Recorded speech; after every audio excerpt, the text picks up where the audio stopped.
November 22nd, 1617, Istanbul. Inside the Ottoman palace, a new sultan was being chosen, and the decision revealed how dramatically the rules of succession had changed.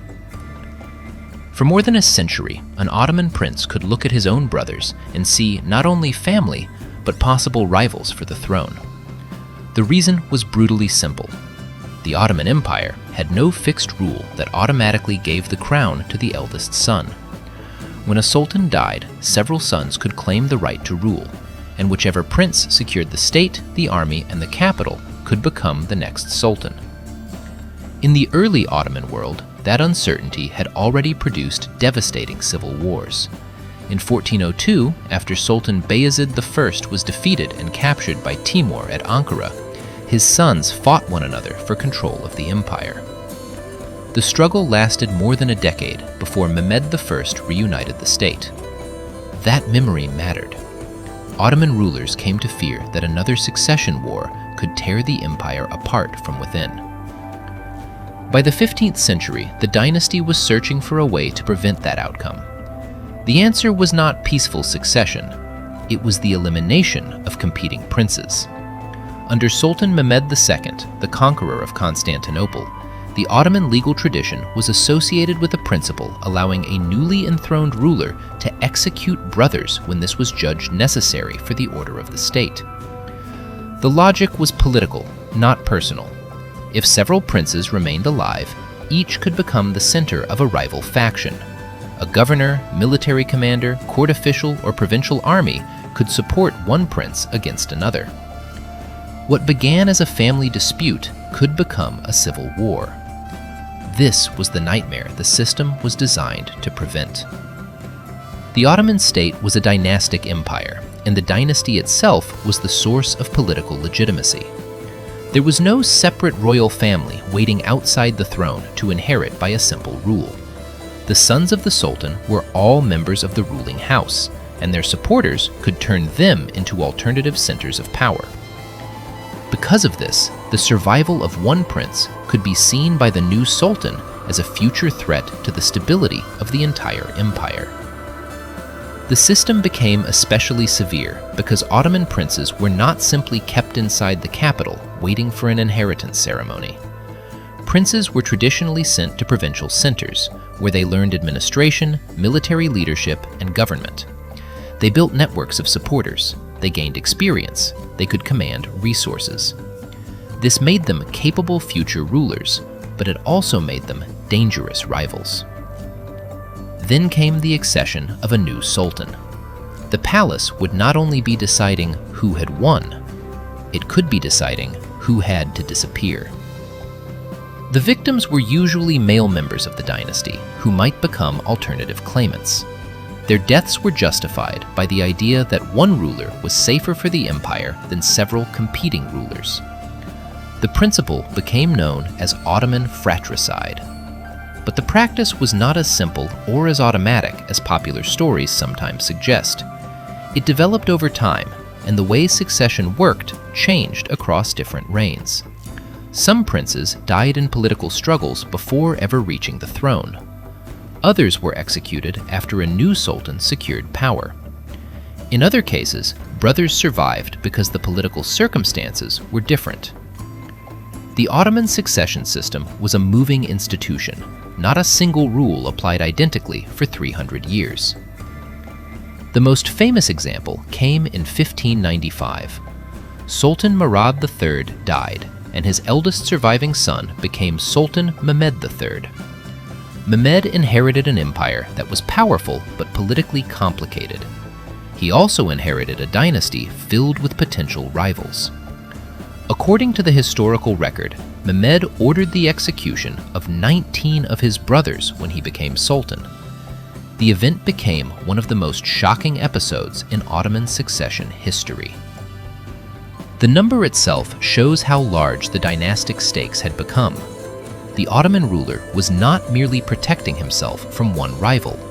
He was eliminating an entire generation of possible claimants. The decision also exposes the terrible logic behind the system. From the perspective of a modern family, the idea is almost impossible to comprehend. But within the political world of the Ottoman court, a prince was not only a son, he was a possible sultan. His existence could give ambitious officials a rallying point. If two brothers gathered competing supporters, the empire could split. And once armies entered the struggle, the consequences could reach far beyond the palace. Yet, there was another side to the system.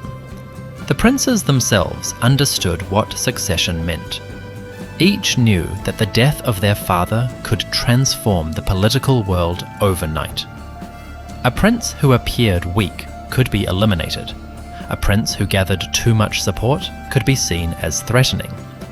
The result was a culture of intense dynastic competition, where survival could depend on alliances, timing, and the ability to secure recognition. This also helps explain why Ottoman princes were often portrayed as living under extraordinary pressure. They were educated for rule while knowing that only one member of their generation might ultimately occupy the throne. Their training prepared them to govern an empire, but their family structure could place them in direct competition with the people closest to them. Over time, however, the political cost of fratricide became harder to ignore. The execution of 19 brothers under Mehmed III was remembered as a particularly disturbing example. When Mehmed's son Ahmed I became sultan in 1603, he did not execute his brother Mustafa. That decision was important because it showed that the dynasty was moving toward a different solution. Instead of automatically eliminating every possible rival, the Ottoman court increasingly relied on keeping princes away from direct political competition. The result was a new system, often associated with the palace apartments, known as the Kafes, or cage. Princes could be kept inside the imperial palace, isolated from provincial power, and prevented from building independent military networks. This reduced the immediate danger of a prince leading a rebellion, but it created a new problem. A prince could spend years or even decades isolated from government before suddenly being placed on the throne. By the 17th century, succession increasingly favoured seniority within the dynasty rather than a direct contest among sons. The change reduced the need for systematic fratricide, but it did not eliminate political intrigue.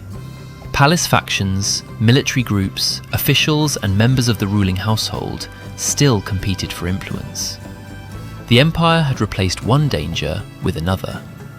So why were Ottoman princes killed by their own brothers?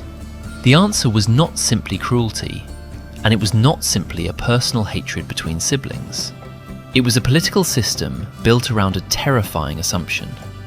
The Ottoman state believed that a succession war could be more dangerous than the death of rival princes. If one prince eliminated his brothers and secured the throne, the empire might remain united. If several princes survived and fought for power, the empire could fracture. That logic had a historical foundation.